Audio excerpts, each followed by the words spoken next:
Il va y avoir du sport. Le 14 juin, le président russe Vladimir Poutine sera un homme heureux au stade Loujniki à Moscou. Peut-être le verra-t-on même sourire à 17 h, quand sera donné le coup d'envoi du match entre la Russie et l'Arabie Saoudite, qui marquera le début de la Coupe du monde de football. Poutine obtient tout ce qu'il veut. Aussi bien des territoires étrangers, un 4e mandat de président, les JO d'hiver et même une Coupe du monde de football. Mais quelles sont ces recettes? La Crimée et la présidence, deux processus parfaitement démocratiques, pour citer l'ami de Poutine, l'ancien chancelier Schröder. Mais comment la Russie a-t-elle obtenu le mondial aux dépens de l'Angleterre? Trafic d'influence? Espionnage? C'est en tout cas ce que colportent les rumeurs. Sont-elles fondées? Niels Borchertholm et Jon Adelsten ont mené l'enquête et le suspense est certainement plus grand que lors du match qui opposera la Russie à l'Arabie Saoudite. Voici la Coupe du monde des espions, Russie contre Angleterre.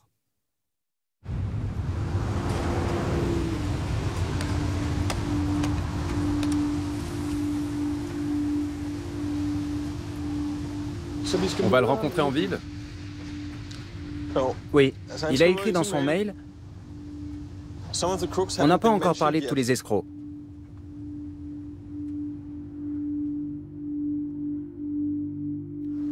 Je dois m'asseoir là? C'est quoi tous ces trucs? Il n'y a rien à cacher. Demandez-moi.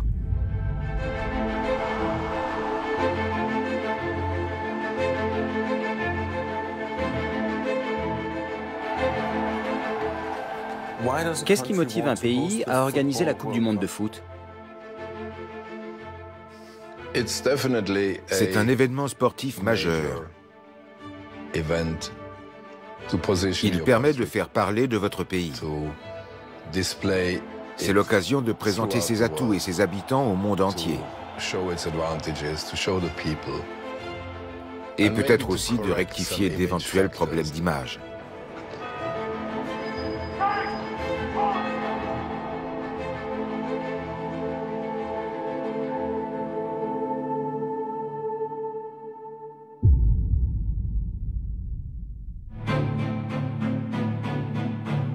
Les Anglais étaient au coude à coude avec les Russes, mais ils étaient de plus en plus préoccupés par les agissements de la Russie.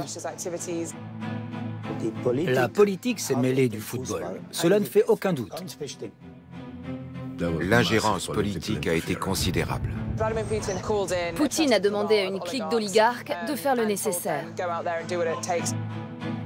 Des intérêts purement économiques et financiers sont en jeu. Ils ont tout fait pour gagner. La Russie avait établi une cellule de surveillance à Londres. On en est presque revenu à l'époque de la guerre froide avec l'expulsion de diplomates et d'agents des services secrets.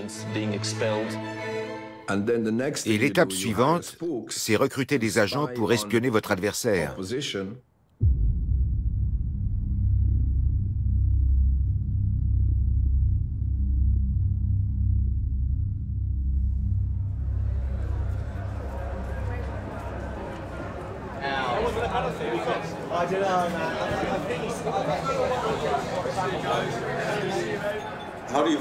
Vous pensez quoi du choix de la Russie par la FIFA? Ça me laisse encore un goût amer. Aujourd'hui, les accusations de tricherie sont très virulentes. Il semblerait qu'ils aient acheté des voix. En fait, c'est l'Angleterre qui aurait dû recueillir ces voix et devenir le pays organisateur.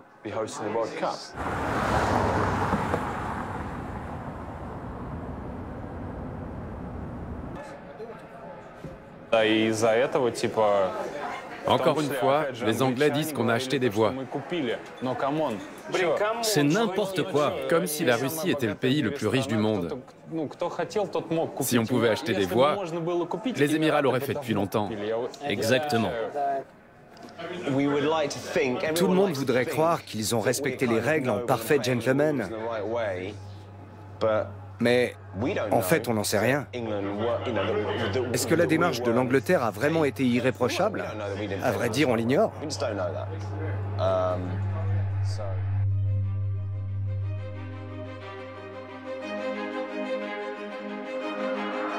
the game is underway. West Germany, England. The 1966 World Cup final here at Wembley Stadium, London, has started.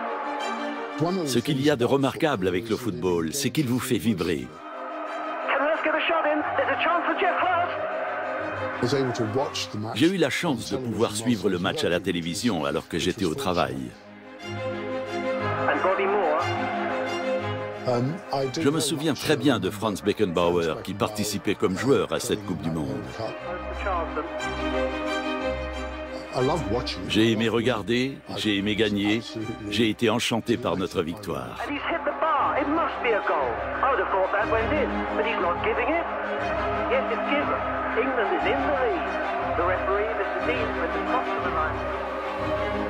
Another goal from her. What a sight, what an incredible sight. England has won the World Cup final. Le foot procurait un plaisir énorme aux adultes de ma famille et par conséquent à moi aussi.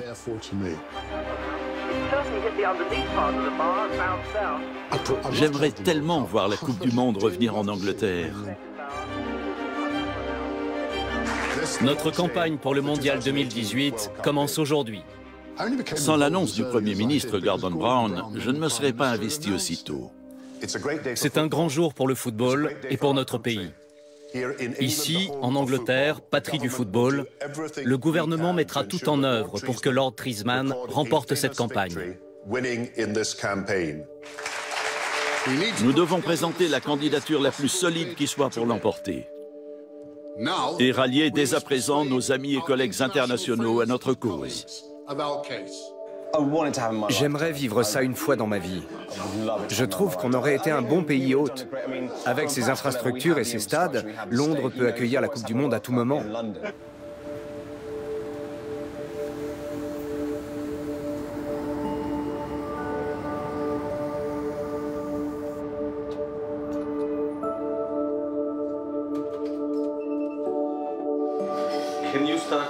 Pouvez-vous nous expliquer comment un pays obtient l'organisation de la Coupe du Monde?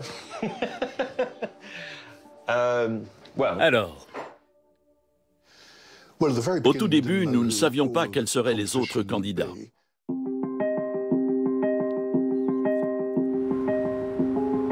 Et j'ai découvert qu'il y aurait une candidature russe.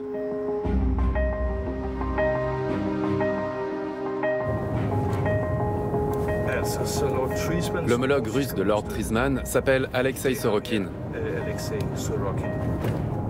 Oui. Il était président du comité russe pour l'organisation de la Coupe du Monde.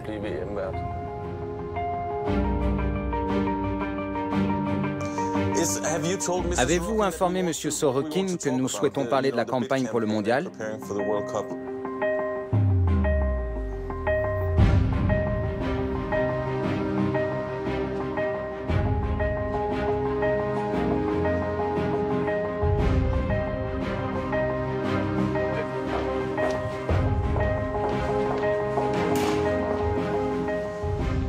Je vais vous poser un micro, d'accord?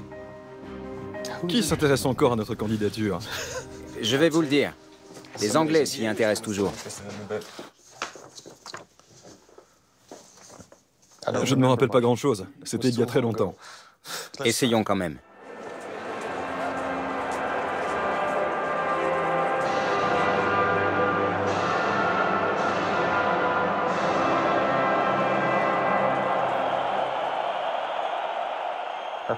Notre argumentaire était très simple.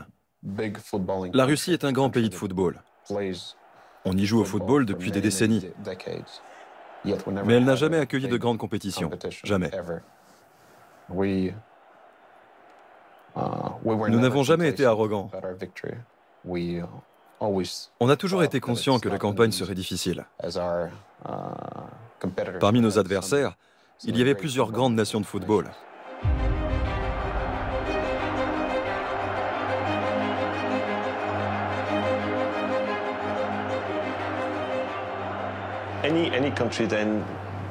Tout pays qui pose sa candidature doit ensuite présenter son projet. Des infrastructures adéquates sont indispensables pour accueillir l'événement sportif le plus important du monde. Il faut par exemple disposer de nombreux stades à très grande capacité.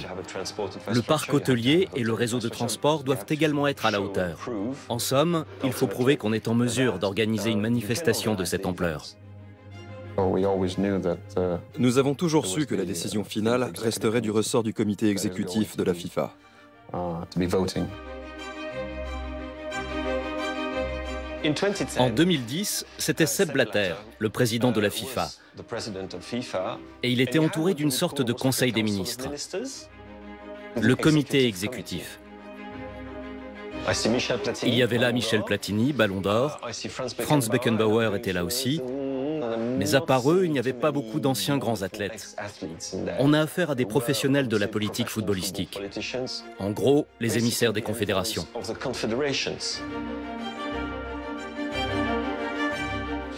Il s'agit de confédérations continentales. Il y en a 6, l'Afrique, l'Europe et ainsi de suite.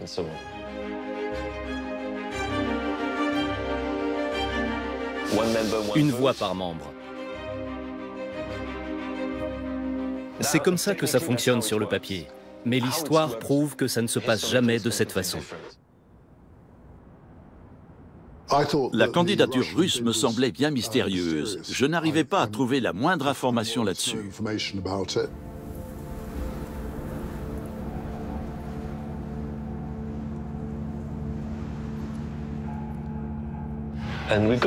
Il faut être très prudent. Un certain nombre d'allégations ont été formulées à propos de la candidature de la Russie et de leur façon de procéder. Mais il semblerait que personne n'ait pu prouver quoi que ce soit.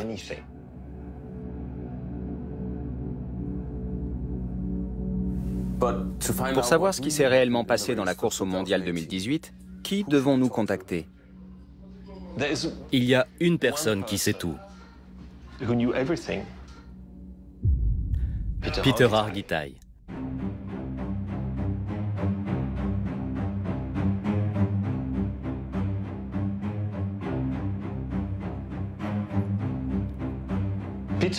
Peter Hargitay est une source d'informations extraordinaire dans cette histoire, parce qu'il connaissait personnellement certains des acteurs principaux. Il était ami avec tous ceux qui tiraient les ficelles en coulisses.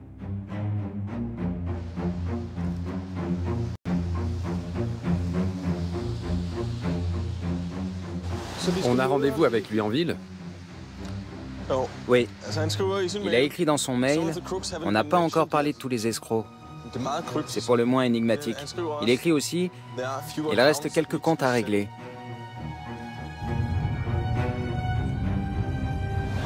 Et il poursuit en disant « Parlons-en de vive voix à Budapest. Descendez à l'hôtel en face de la basilique Saint-Étienne de Pest. Je vous rejoindrai dans le hall. »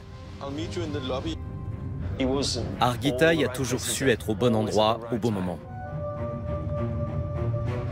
Il est cet élément extérieur qui avait accès au cœur même de la FIFA.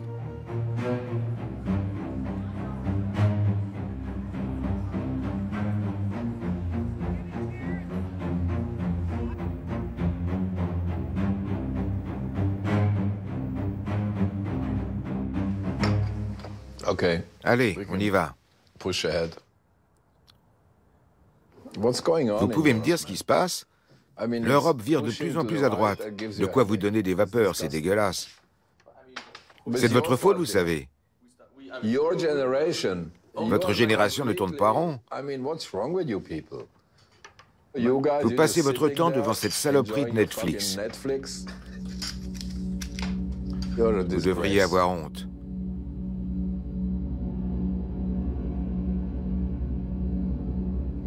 Les Anglais qui vous ont recruté, ils vous payaient pour quoi? Un savoir-faire.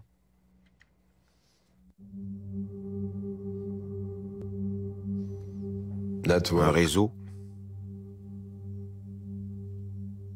Un accès à certains membres du comité exécutif. Ce genre de choses, quoi.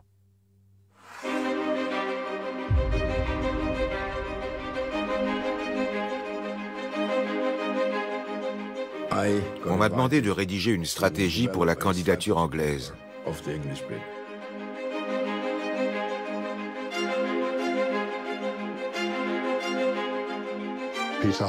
Peter Hargitay connaît tous les membres du comité exécutif de la FIFA. Il sait tout sur chacun d'entre eux. Grâce à lui, nous aurions été en mesure de leur offrir quelque chose qui les inciterait à considérer l'Angleterre comme l'endroit idéal pour organiser la Coupe du Monde. Mais j'ai refusé catégoriquement qu'on recoure à ce genre de procédé.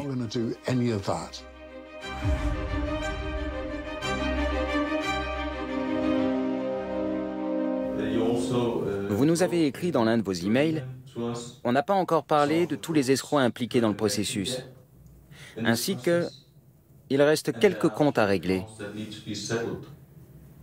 Qu'est-ce que ça veut dire? Certaines personnes ont été foncièrement malhonnêtes avant le vote de 2010.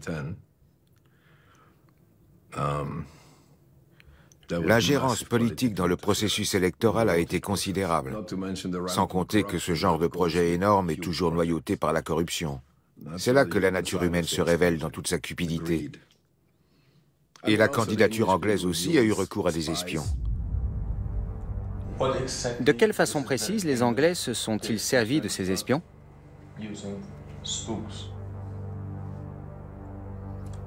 Comment pourrais-je, moi, connaître les détails?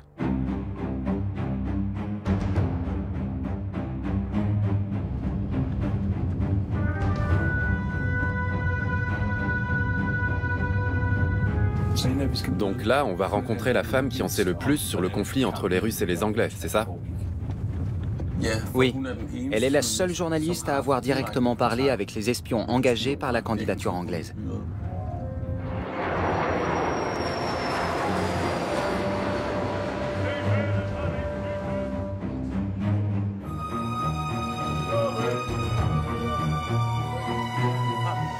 Bonjour. Bonjour Heidi.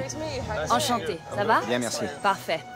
J'aime bien cet endroit. Oui, c'est sympa. On y trouve de la très bonne viande. Les relations entre le Royaume-Uni et la Russie sont très compliquées. 2010, c'est à peine 4 ans après l'assassinat d'Alexandre Litvinenko, un transfuge russe devenu citoyen britannique. Il a été empoisonné par 2 agents du FSB alors qu'il était sous la protection du gouvernement britannique. Et cela au moment même où les deux pays étaient en compétition pour la Coupe du Monde. Les Anglais étaient au coude à coude avec les Russes, mais ils étaient de plus en plus préoccupés par les agissements de la Russie, notamment par certains arrangements passés avec des votants de la FIFA. Les Anglais ont alors fait appel à 2 sociétés privées de renseignement qui avaient des liens étroits avec le MI6 et devaient recueillir des informations sur ce que mijotaient les Russes. Est-il exact que l'Angleterre a fait appel à des services de renseignement? Quand on parle de collecte de renseignements, il est primordial d'être précis et de bien définir ces termes. Alors oui, nous avons à certaines occasions récolté des informations découvertes par hasard. D'autres fois, nous l'avons fait de manière plus méthodique.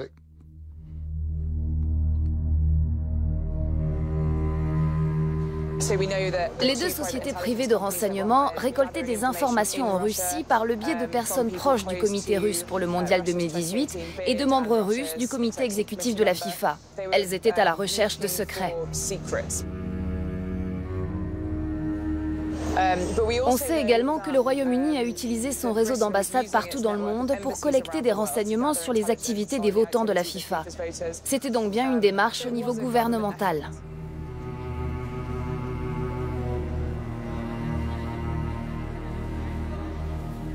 Pouvez-vous nous en dire plus sur ces 2 agences? Ces 2 agences privées de renseignement sont très pointues. Elles emploient d'anciens espions du MI6 très expérimentés qui s'appuient sur leur réseau d'informateurs en Russie.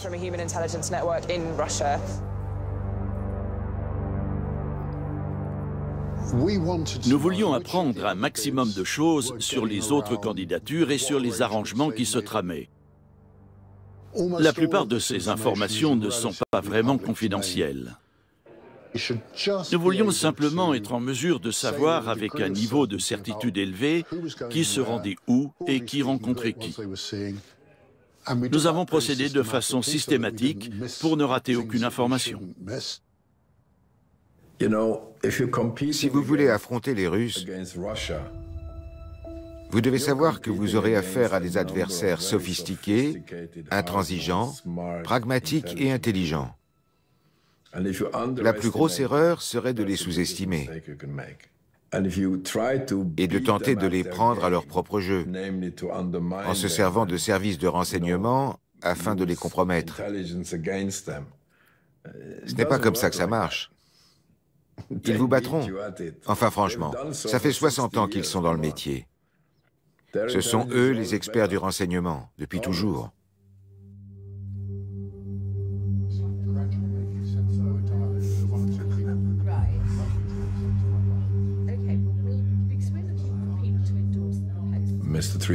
Treisman a viré tous les consultants. Je ne l'ai pas mal pris. Je ne voulais pas travailler avec ce type.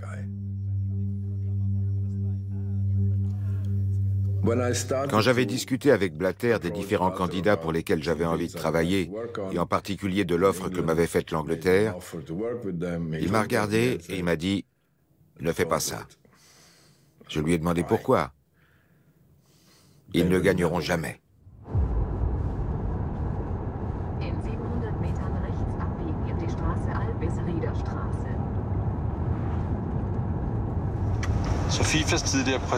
L'ancien président de la FIFA, Sepp Blatter, veut nous expliquer ce qui s'est passé entre l'Angleterre et la Russie. Oui, et ça ne manque pas d'intérêt. Parce qu'il est de notoriété publique que Blatter est un bon ami de Vladimir Poutine et qu'il a par ailleurs toujours eu des relations tendues avec l'Angleterre.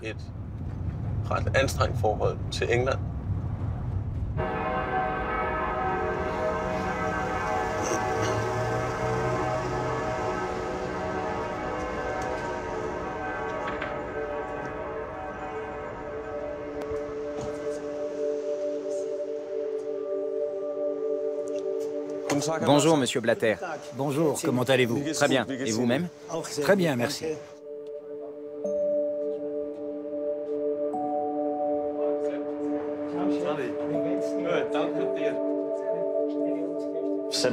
Le grand projet de Sepp Blatter, comme il l'a admis par la suite, a toujours été de voir le mondial en Russie et ensuite aux États-Unis.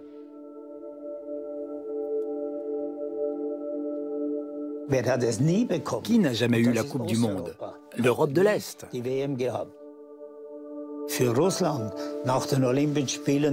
Depuis les Jeux Olympiques de 1980, la Russie n'a eu ni Jeux Olympiques, ni Coupe du Monde. Ainsi, Sepp Blatter aurait mis fin à la guerre froide. C'était son grand rêve. La Russie, le pays le plus vaste du monde, ce serait grandiose.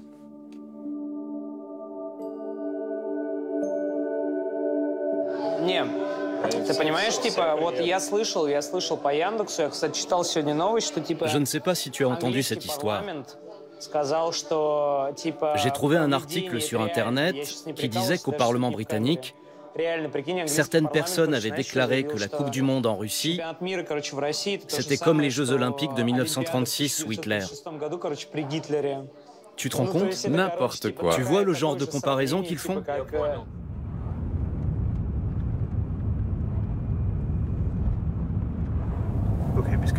On doit y être pour 8h30, c'est ça? Oui. Sorokin va montrer à la délégation de la FIFA qu'ils sont prêts pour la Coupe du Monde dans 3 mois.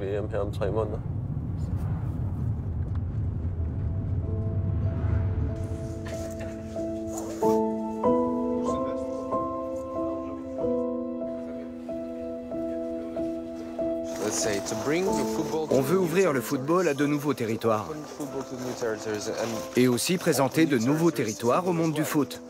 Je trouve ça bien, parce que la Russie n'a jamais accueilli la Coupe du Monde. C'est très important de montrer qui on est et comment on vit. On n'a pas une bouteille de vodka dans une poche et un flingue dans l'autre.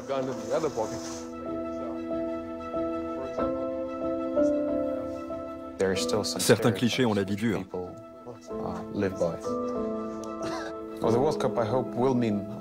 J'espère que la Coupe du Monde sera l'occasion pour nous de montrer un pays nouveau et démocratique, qui a fait des progrès considérables.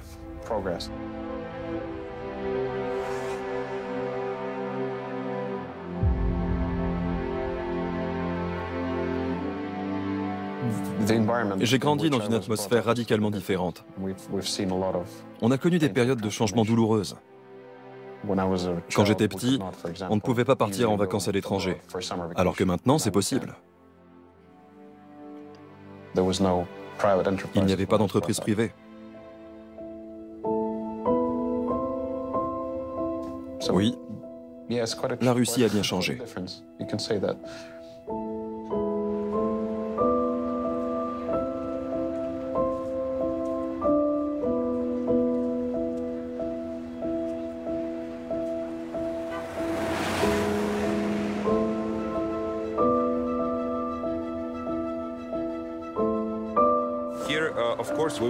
Ici, sur cette tribune, il y aura de nouveaux sièges. On va installer des sièges rembourrés sur 7 rangées. Vous devez montrer aux gens de la FIFA comment tout va s'organiser et exposer votre concept.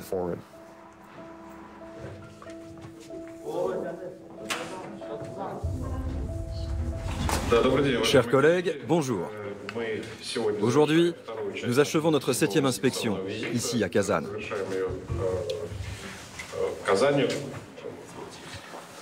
6 matchs auront lieu dans cette ville. Certaines des meilleures équipes, comme la France et l'Allemagne, vont jouer dans ce stade.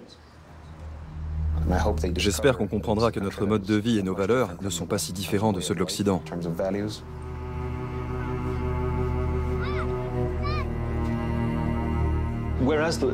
Alors que les Anglais pouvaient sembler arrogants et trop sûrs d'eux, la Russie a joué la carte de l'humilité en demandant une faveur au monde, à savoir « aidez-nous à changer ». C'est un message formidable. Tout le monde a senti l'énergie et la dynamique russe. La Russie était portée par un élan positif.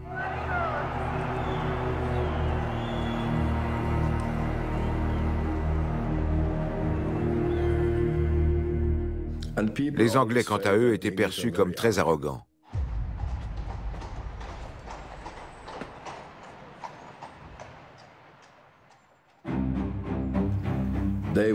Ils se sont contentés d'appliquer leur stratégie habituelle.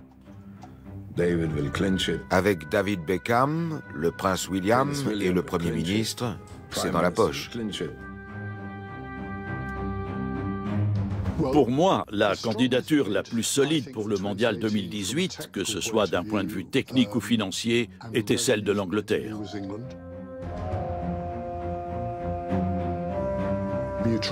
Vous parcourez le monde et vous présentez par le menu le projet de votre candidature.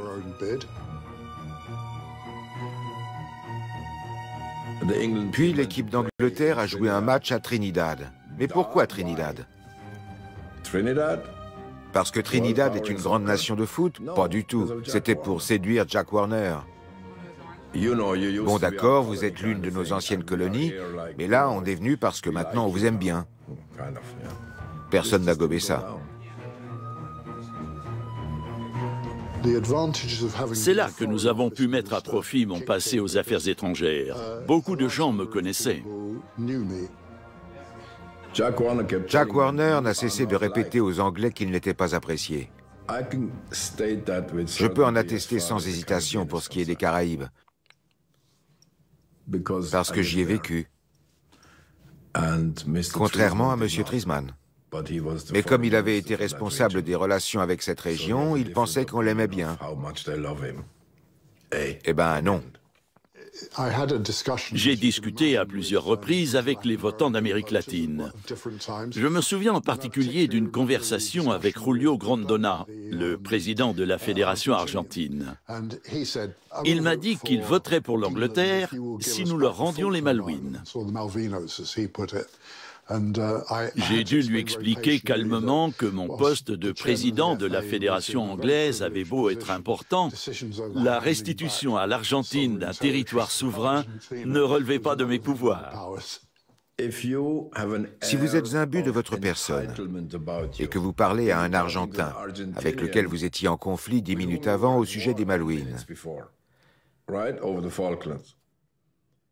et si cet Argentin a de l'influence, c'est plié. Vous avez déjà perdu les voix de 3, 4 ou 5 personnes.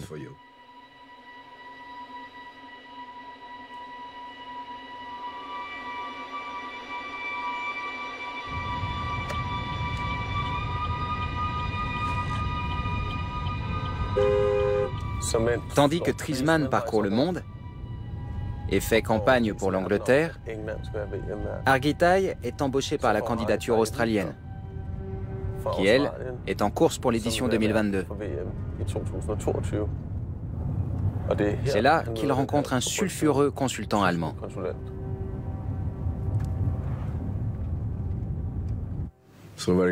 Après avoir quitté le comité anglais, j'ai rapidement rejoint la candidature australienne.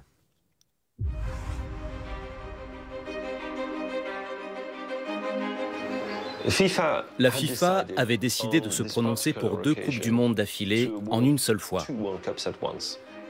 Au début, les pays pouvaient présenter leur candidature à la fois pour 2018 et pour 2022. Mais peu après, on a trouvé préférable de laisser des fédérations postuler pour 2018 et d'autres pour 2022.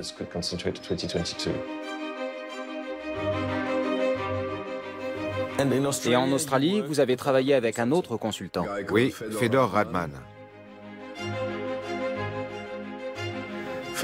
Fedor était le type qui tirait toutes les ficelles. Et avec beaucoup de succès. Et surtout, il était un proche allié de Franz Beckenbauer. Il prodiguait ses conseils à Beckenbauer. Et Franz les suivait toujours. Il a joué un rôle primordial dans l'attribution de la Coupe du Monde à l'Allemagne.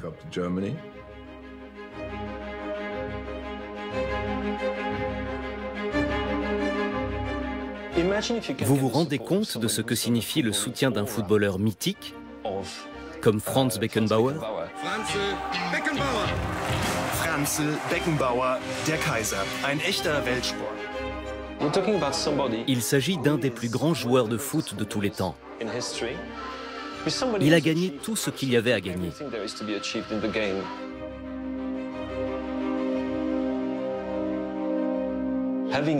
L'avoir de votre côté représente forcément un atout, parce qu'il connaît tous les rouages. Et pour avoir le Kaiser de votre côté, il faut passer par Radman.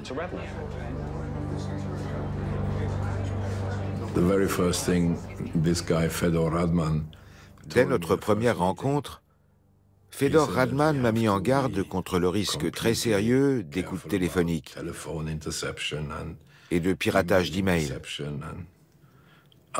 J'ai cru qu'il plaisantait, puisqu'on travaillait sur un événement sportif. Mais il avait raison.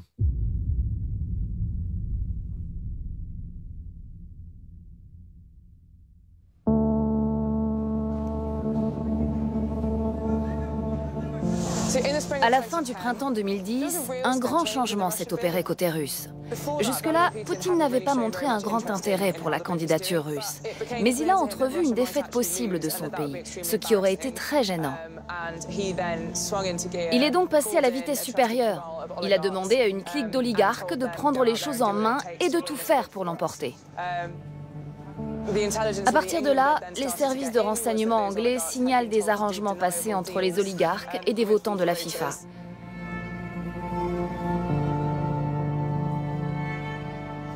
Selon plusieurs de nos sources, la Russie avait établi une cellule de surveillance à Londres. Elle était chargée d'espionner le comité de la candidature anglaise.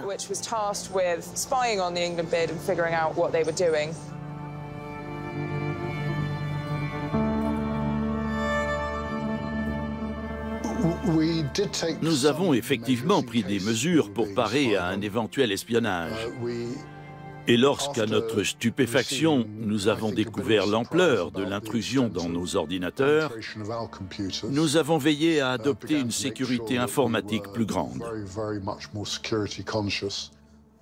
Savez-vous qui a piraté vos ordinateurs ou vos emails? Je pense savoir de qui il s'agit, oui. Mais vous ne le direz pas. Non, parce que je vous révélerai sans le vouloir comment je l'ai su. C'est toujours fascinant de lire des histoires d'espionnage dans un tel processus. Moi, en tout cas, ça me surprend beaucoup. De la part de quel pays? Plusieurs pays. Je n'ai jamais constaté la moindre implication de nos services de renseignement. Je peux vous le promettre. Mais par exemple, nous avons entendu parler de la mise en place d'une cellule de surveillance à Londres par le FSB. Vous devez quand même être au courant. Non. Franchement, je ne sais pas quoi dire là-dessus. En tout cas, je n'ai jamais décidé de faire appel à des services de renseignement.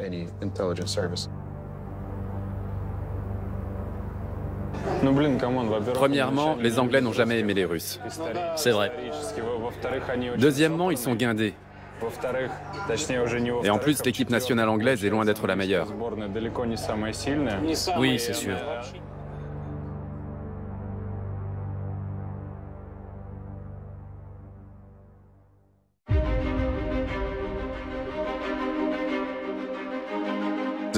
Tout ce petit monde s'est bien évidemment retrouvé lors de la Coupe du Monde en Afrique du Sud en 2010.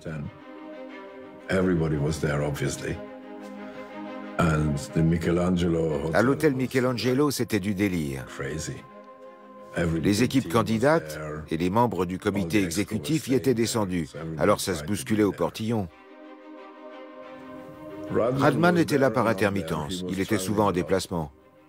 Je crois me souvenir que Fedor s'est rendu plusieurs fois en Russie, sans que cela ait à voir avec la candidature australienne.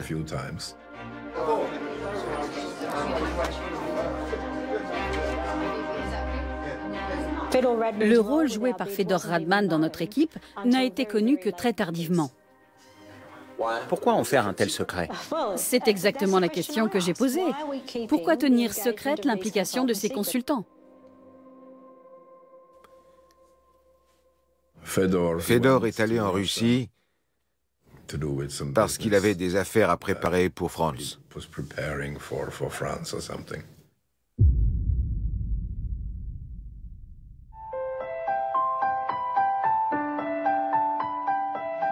Bonjour, je m'appelle Alexandra et je travaille chez Gazprom, une entreprise dont vous avez certainement déjà entendu parler en Allemagne. C'est l'une des plus grandes entreprises russes. Ils veulent contribuer à donner une image positive de la Russie.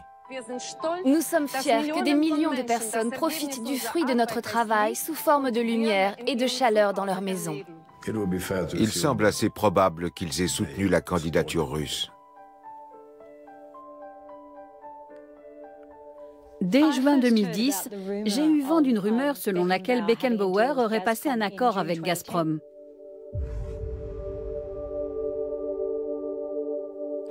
Prendre part aux négociations pour le vote, alors que la Russie postulait pour 2018 avec Gazprom comme principal sponsor, contrevenait aux directives de la candidature.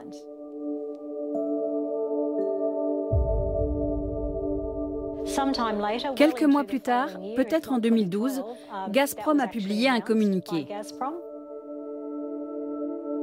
Selon ce communiqué, Beckenbauer allait être leur ambassadeur. On a fait grand cas de la participation de Gazprom à la candidature russe. Était-il impliqué? Honnêtement, je ne me souviens pas d'un quelconque soutien financier de Gazprom à l'époque.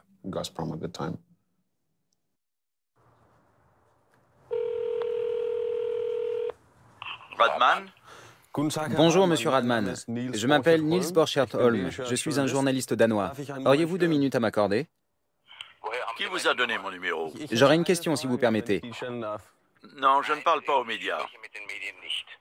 Mais ce sera très rapide. Est-ce que... Non, pas de questions, pas de réponse. Je suis trop déçu par les médias. Vous perdez votre temps. J'insiste. Avez-vous négocié un contrat pour Beckenbauer durant l'été 2010?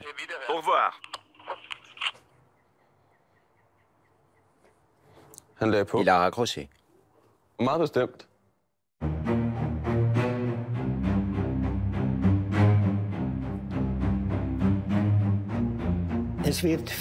On parle beaucoup de corruption dans le football.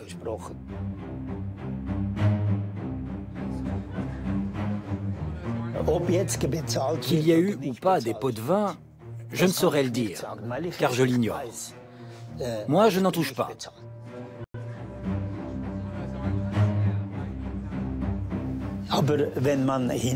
Quand on examine la façon dont les décisions ont été prises, on se rend compte que c'est sans rapport avec les sommes qu'auraient pu toucher les uns ou les autres.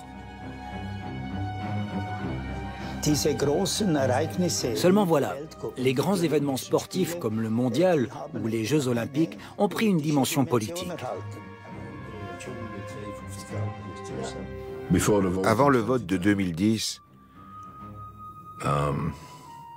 l'ingérence politique dans le processus électoral a été considérable.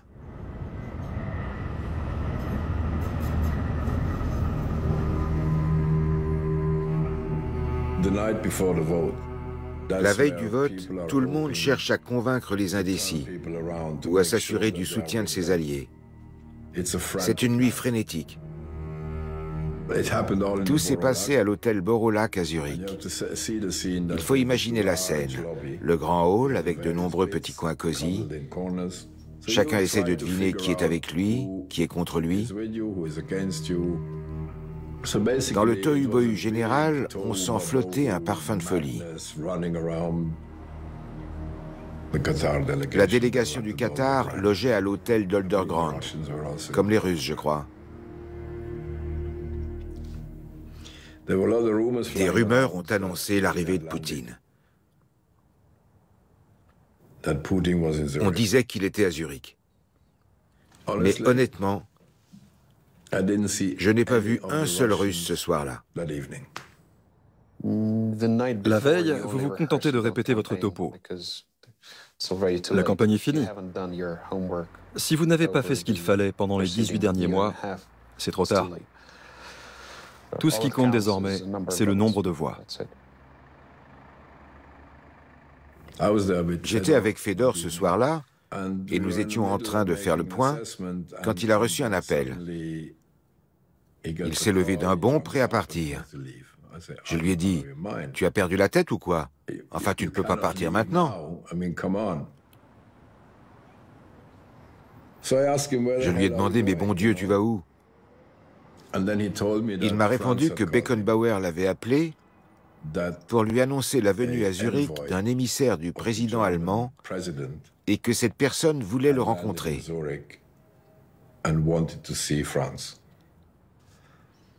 Et Fedor devait absolument être présent à cette rencontre.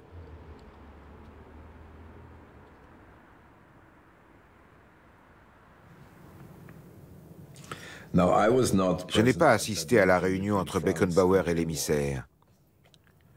Mais je sais pertinemment qu'on a demandé à Beckenbauer de voter pour une candidature bien précise.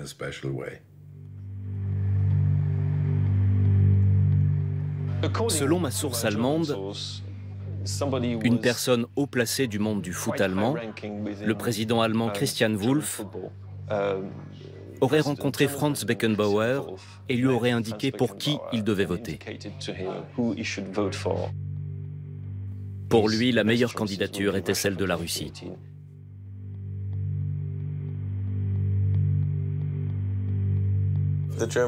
Qu'est-ce qui pousserait le président allemand à se rendre à Zurich pour faire du lobbying en faveur de la candidature russe? Probablement la nécessité de vérifier quels accords avaient été conclus sur le gaz et d'où ils proviendraient pour l'hiver à venir. Voulons-nous d'un ami et allié qui, avec l'Iran, détient la plus grande réserve de gaz au monde? Peut-être bien que oui. Sûrement même. Beaucoup de ces rencontres ont lieu au plus haut niveau du pouvoir des États. Les gouvernements se rencontrent et examinent leurs intérêts communs et la manière dont ils peuvent tirer profit les uns des autres.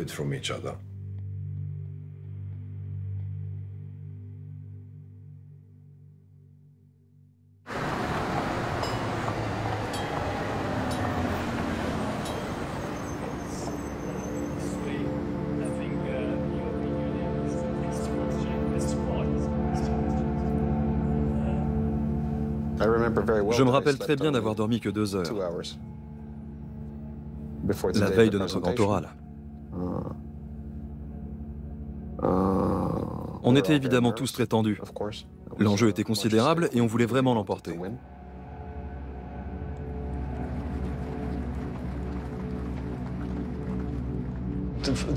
Le vote pour désigner l'organisateur de la Coupe du Monde 2018 a été conclu étonnamment rapidement.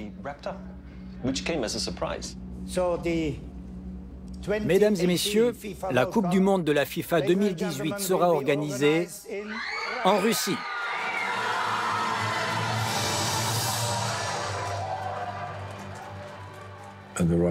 Les Russes ont explosé de joie. L'euphorie, quoi. C'est certainement la seule fois où j'ai vu Sorokin hilar.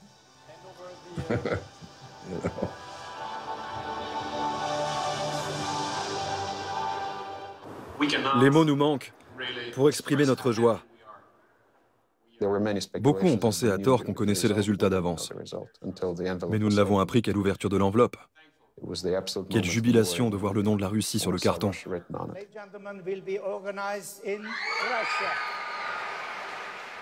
Un silence de mort s'est abattu sur le banc anglais. L'incrédulité, comme une odeur de scandale. Qui les avait volés? Évidemment, je suis très déçu, comme toute l'équipe. Notre candidature était très solide. Pour l'Angleterre, ça a été une humiliation. L'humiliation totale. Blatter avait raison, il n'avait jamais eu la moindre chance de gagner. C'est surprenant que l'Angleterre n'ait remporté que si peu de voix. Une seule, en fait. Mais les Anglais devraient se demander quelles erreurs ils ont commises pour ne remporter qu'une seule voix au sein de la FIFA.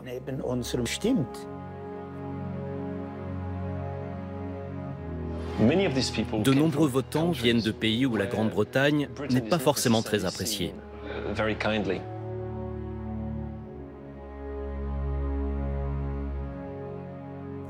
Ce qui est assez curieux, c'est l'approche post-coloniale qu'ils avaient adoptée. Nous sommes puissants. Non, vous ne l'êtes pas. Nous avons du pouvoir. Non, vous n'en avez pas. Nous sommes les meilleurs. Non, vous ne l'êtes pas.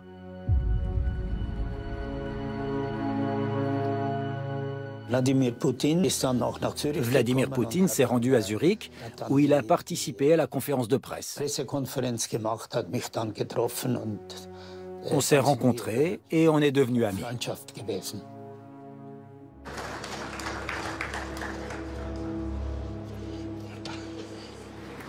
Nous sommes honorés d'avoir remporté ce combat rude mais loyal. Vous avez voté pour la Russie? J'ai soutenu la Russie. Du fond du cœur. Je vous remercie.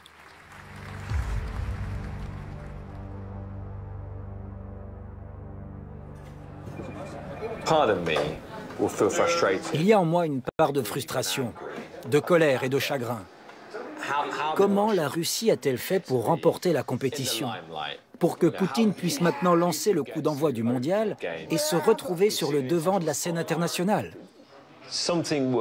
Une certaine rancœur s'est instillée dans l'esprit de nombreux Anglais.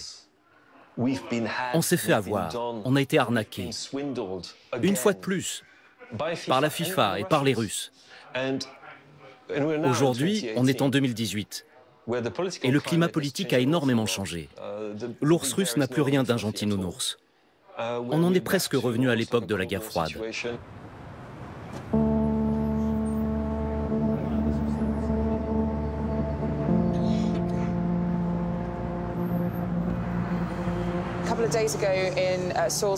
Il y a quelques jours à Salisbury, Sergei Skripal, un ancien espion russe, et sa fille ont été les cibles d'une attaque à l'agent innervant, un poison très toxique.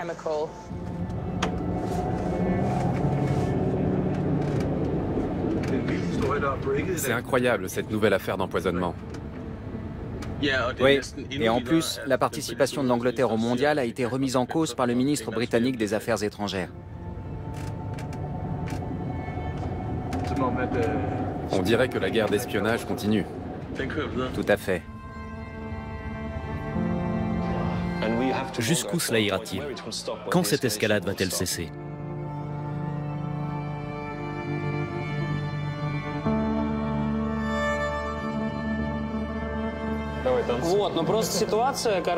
La situation actuelle entre l'Angleterre et la Russie est très significative. Il y a eu des histoires récemment. Par exemple, l'assassinat de cet espion. L'empoisonnement? Enfin, le soi-disant empoisonnement. Oui, c'est ça. Ils ont accusé les Russes d'en être responsables.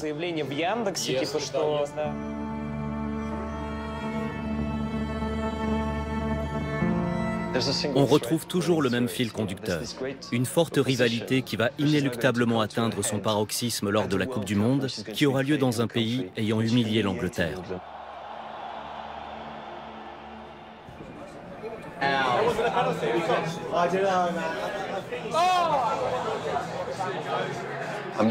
Je me réjouis de regarder la Coupe du Monde en tant que fête du football. Et je suis sûr que les supporters russes veulent aussi la voir comme une fête. Pour la Russie, il n'y a pas beaucoup d'alternatives. Ce serait un miracle si on passait le premier tour.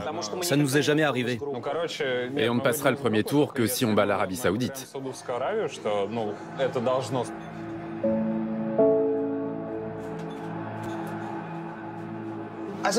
En tant que supporter de foot, je veux pouvoir me laisser aller à être un gros bourrin, à croire en notre victoire et ce genre de choses. C'est ça le foot. Qu'est-ce que les supporters ne comprennent pas au monde du foot? Ils n'y comprennent rien. C'est comme ça. Je vais soutenir l'Angleterre, je soutiens toujours mon pays. Et j'espère que nous allons faire un beau parcours. Je crains toutefois de ne pas pouvoir envisager l'événement comme une grande célébration telle que je le faisais auparavant.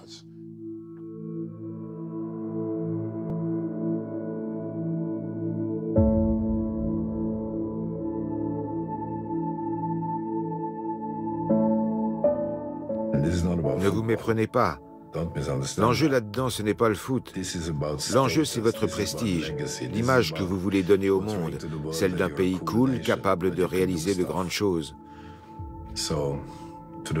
Pour les supporters, les spectateurs dans les stades ou devant leur télé, seul le foot compte.